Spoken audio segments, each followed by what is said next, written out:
Two Men, One Message. Let's just talk about how this book actually got started. Mr. Trump, can you tell me why you suggested writing this book together? Well, I've been a big fan of Robert's and of Rich Dad for so long. I've seen it, I've read it, everybody I know has read it, and he's just a very special man who I wanted to do something with. And we were making a speech together, and I listened to a speech, I liked it. He listened to my speech, I assume he liked it. You'd have to ask him, but I assume he liked it. And one day, after one of our speeches in front of a tremendous crowd of people, 61,500 people, he came up to me and he said, we ought to do something together. And I've had lots of #1 bestsellers, and he's had lots of #1 bestsellers, and we're just putting it all together. Mr. Kiyosaki, how did you feel when Mr. Trump asked you to write this book with him? Well, he's right. When I listen to his talk, he always talks about think big. Mm-hmm. And when we said, let's write a book together, I had to think big. And that's what I had. It was beyond reality at that moment. So I would thank him for, sharing his celebrity with me. Beyond reality television. Yeah. So what has your experience been working together on this book? Well, I just love this man, and his wife, Kim, is amazing, and she's done her own book and books, and they're also really good. In fact, I read it and endorsed it, so I wouldn't endorse it unless I felt the same way. And it's just become a very special relationship, and it's a very easy relationship. It's not like, oh, gee, it's difficult, or it's just a very easy relationship. We think the same way.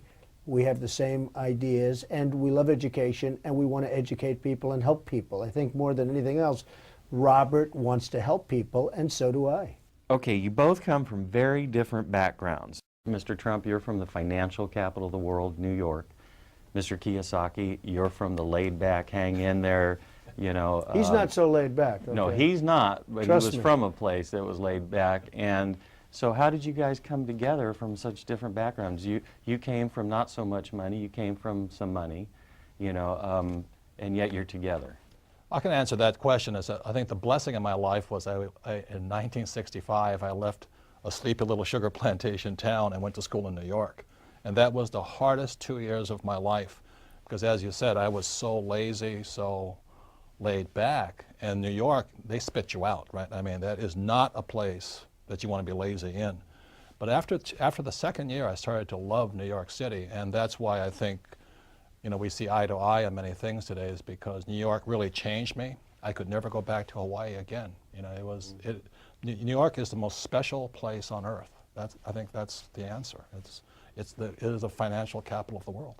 Well, New York City has a great energy, and a lot of people are energized by coming to New York. They get off a plane and they're not so great, and all of a sudden they become these energetic people. That's so true. And it does have an amazing influence on people, as it did with Robert. Now, Robert's coming to New York, and I'm going to Hawaii because I'm going to build a big building in Honolulu. But New York is a great place. Mr. Trump, are you afraid of failing? I'm not afraid of failing. Life, you look and you turn on the newscasts every night, and you see thousands of people killed in earthquakes and tsunamis and hurricanes and all of the problems, and wars that we shouldn't even be in, and lots of different things. And when you see all of the problems in the world, what is there to be afraid of? Mm-hmm. It doesn't matter. To a certain extent, it all doesn't matter. My answer to that is, I think what we have in common also is we both went to military schools. Yeah. And military school is about discipline, about being bigger, about following orders, about leading. But what else we have in common is that we both failed. And he lost nearly $1 billion. I lost a lot of money. A lot of money. But it was paper. And I lost only lost $1 million. And I think what makes us better is when you wrote your book, The Art of the Deal, I was so impressed.